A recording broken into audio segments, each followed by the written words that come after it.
오늘도 역대하서 16장에 기록된 이 말씀을 통해서 하나님께서 주시는 은혜를 우리가 함께 나누기를 원합니다. 이 역대하서 16장에는 이 아사 왕의 마지막 모습이 기록이 되어 있습니다.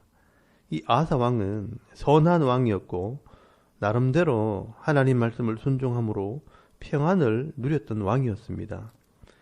그러나 그의 마지막 모습은 안타깝게도 불순종과 질병의 모습으로 끝이 나게 됩니다. 여러분 역대하서 15장 19절 말씀에 보시면 이 아사왕은 아사왕 35년까지 별다른 전쟁 없이 평화를 누렸지만 오늘 이 역대하서 16장 1절 말씀에 보시면 이 북쪽 이스라엘의 왕이 된 바하사가 이 국경선을 넘어 라마에 성을 건축하는 사건이 벌어지게 됩니다.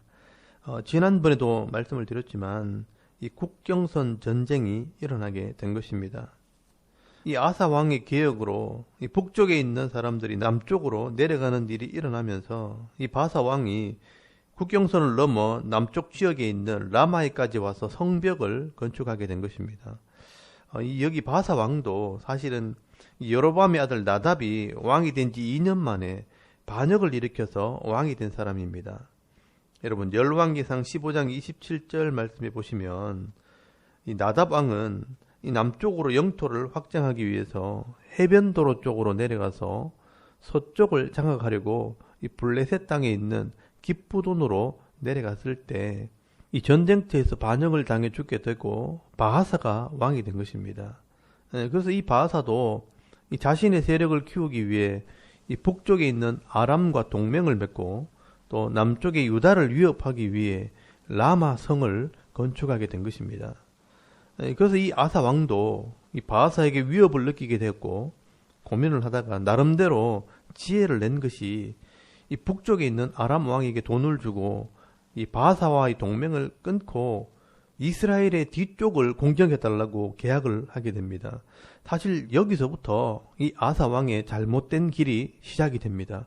여러분 2절 말씀에 보시면 아사가 여호와의 전 곳간과 왕궁 곳간에 은금을 내어다가 다메섹에 사는 아람 왕 벤하닷에게 보내며 이르되 내 아버지와 당신의 아버지 사이와 같이 나와 당신 사이에 조약하자. 내가 당신에게 은금을 보내니 와서 이스라엘 왕 바하사와 세운 약조를 깨뜨려 그가 나를 떠나게 하라 하매라고 말씀을 합니다. 여러분 이 아사는 아사왕 제35년까지 평화를 누리다 보니까 신앙적인 면에서는 나태해지게 됩니다. 위급하고 힘들고 어려울 때는 하나님께서 도와주시는 것이 감사하고 기쁨이 되고 그랬는데 늘 평안하고 아무 일 없이 10년, 20년 지내다 보니 하나님께서 함께 하신다는 것 자체를 잊어버리게 된 것입니다. 그래서 이 아사는요, 눈에 보이지 않는 하나님보다 눈에 보이는 사람을 의지하게 됩니다. 그래서 이 북쪽에 있는 아람 왕에게 돈을 주고 이 벤하닷의 힘을 빌려서 바하사를 막으려고 했던 것입니다.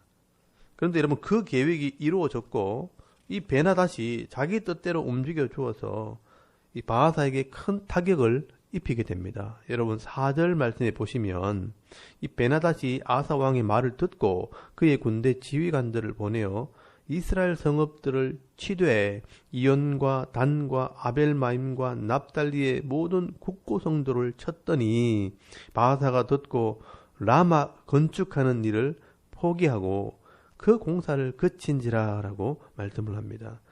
여러분 이 벤하닷은 이방 나라의 왕이요 또 악한 왕입니다. 이 북쪽의 왕 바하사와 동맹을 맺었지만 아사가 더 많은 은금을 줄 때 이 바하사를 배반하고 이 북쪽에 있는 도시들을 쳐서 위협을 가하게 되고요. 당시 수도인 디르사까지 위협을 하게 될 때 이 바하사는 라마성 건축을 중단하고 디르사로 돌아오게 된 것입니다. 여러분 이 아사 왕은 이렇게 자기 목적이 달성되었기 때문에 바하사가 건축하던 이 라마를 회복하고 더 나아가서 게바와 미스바까지 더 북쪽으로 올라가서 성벽을 건축하게 된 것입니다. 여러분 6절 말씀해 보시면 아사 왕이 온 유다 무리를 거느리고 바하사가 라마를 건축하던 돌과 제목을 운반하여다가 게바와 미스바를 건축하였더라 라고 말씀을 합니다. 결과적으로 이 아사 왕은 자기 계획대로 일단 성공을 했습니다. 전쟁을 하지 않고도 잃어버렸던 영토를 되찾고 또 외교적으로도 성공을 했다고 생각을 했을 것입니다. 그런데 문제는 이 하나님의 말씀대로 하나님의 뜻을 묻거나 순리대로 하지 않고 세상의 방법대로 조급하게 일을 했다는 것입니다. 그래서 하나님께서는요, 7절 말씀에 잘 보시면 하나니라는 선지자를 보내어서 이 아사의 잘못된 부분을 책망을 하게 됩니다. 여러분 7절에서 9절까지 말씀을 잘 보시면 하나님께서 아사 왕을 책망을 합니다. 그때 선지자 하나니가 유다 왕 아사에게 나와서 그에게 이르되 왕이 아람 왕을 의지하고 왕의 하나님 여호와를 의지하지 아니하였으므로 아람 왕의 군대가 왕의 손에서 벗어났나이다. 구수 사람과 룹 사람의 군대가 크지 아니하며 말과 병거가 심히 많지 아니하더이까. 그러나 왕이 여호와를 의지하였으므로 여호와께서 왕의 손에 넘기셨나이다. 여호와의 눈은 온 땅을 두루 감찰하사 전심으로 자기에게 향하는 자들을 위하여 능력을 베푸시나니 이 일은 왕이 망령되이 행하였은즉 이후부터는 왕에게 전쟁이 있으리다 하매라고 말씀을 합니다. 여러분, 우리가 하나님의 백성이기 때문에 하나님의 이름을 부르고 하나님을 의지하게 될 때 하나님께서 대적들을 막아주시고 또 평화를 얻게 하시는 것이 순리이고 그게 진짜 복입니다. 그런데 이 아사 왕은 그 진짜 복을 버리고 돈으로 악한 자를 사서 자기 형제 나라 바사를 치게 함으로 더 큰 분쟁거리를 만들어 놓고 사실 그게 평화라고 스스로 착각을 했다는 것입니다. 여호와의 눈은 온 땅을 두루 감찰하시고 자기를 향하는 자에게 능력을 베풀어 주시는데 이 아사 왕은 세상을 의지함으로 망령되이 행했다라는 책망을 듣게 됩니다. 여러분, 여기 망령되이 행했다는 말은요, 어리석었다, 바보같이 되었다라는 뜻입니다. 근데 여러분, 이 아사 왕이요, 이 망령되이 행했다는 이 말 때문에 마음이 상해서 하나님 말을 듣지 않게 됩니다. 여러분, 아사 왕이 조금만 더 생각을 하고 자신을 돌아봤더라면 내가 생각이 짧았구나. 하나님의 도우심을 의지해야 되는데 라고 생각을 했을 겁니다.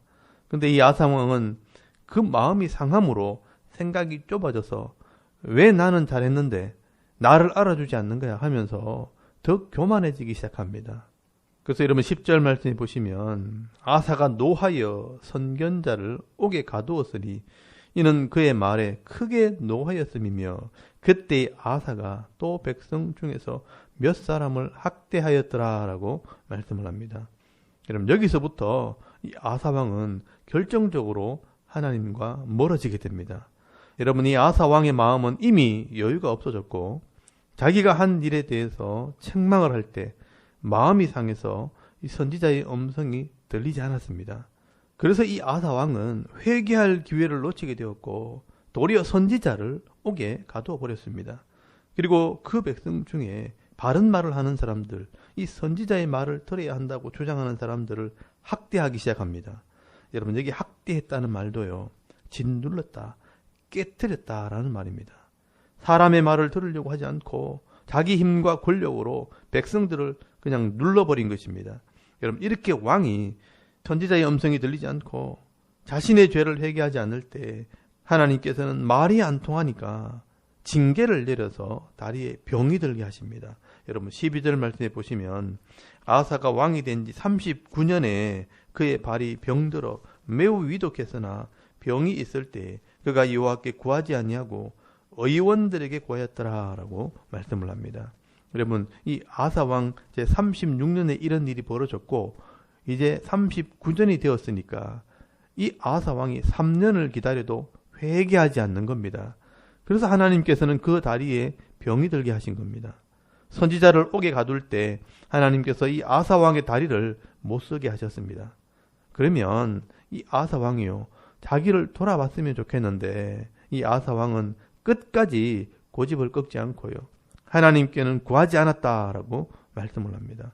그래서 결국 이 아사 왕은요, 2년 뒤에 그 병으로 죽게 됩니다. 이 아사 왕이 젊었을 때 백성들에게 하나님을 찾게 했던 왕이었습니다. 역대하서 14장 4절 말씀해 보시면 유다 사람에게 명하여 그 조상들의 하나님 여호와를 찾게 하며 그의 율법과 명령을 행하게 했다라고 말씀을 합니다. 그러나 여러분 30년쯤 지나고 나니까 그의 마음도 점점 나태해지고 교만해졌던 것입니다. 여러분 성경이 이런 이야기를 기록해 놓은 것은 우리 인생도 이렇게 나태해질 수 있고요. 변질될 수 있다는 것을 말씀을 하고 있는 것입니다. 이것이 인생의 연약함이라는 것입니다. 여러분 아사왕은 그래도 평생을 하나님께서 주시는 은혜를 누렸던 사람이고 평화의 복을 받았던 사람입니다. 그러나 마지막에 유종의 미를 거두지 못한 것이 흠으로 남게 된 것입니다. 여러분 하나님께서는요 끝까지 충성하는 사람들을 기뻐하십니다. 여러분 히브리서 3장 14절 말씀해 보시면 우리가 시작할 때 확신한 것을 끝까지 견고히 잡고 있으면 그리스도와 함께 참여한 자가 되리라 라고 말씀을 합니다. 여러분 요한계시록 2장 26절 말씀에도 보시면 이기는 자와 끝까지 내 일을 지키는 그에게 만국을 다스리는 권세를 주실 것이라 라고 말씀을 합니다. 여러분 오늘도 이 아사왕의 이 마지막 모습을 보면서 우리의 마지막을 잘 준비하는 그런 성도들이 되시기를 바랍니다.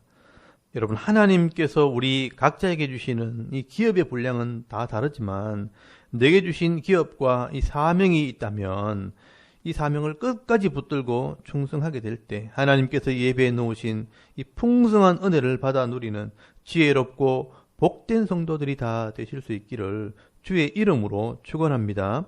아멘. 우리 잠깐 기도드리겠습니다. 오늘도 내게 주신 이 사명 따라 끝까지 충성하는 성도가 되게 하옵소서. 또 대선을 위해서 섬기는 교회와 가정과 기업을 위해서 또 개인의 기도 제목을 따라 기도하고 오늘 하루 삶을 또 시작할 수 있기를 바랍니다.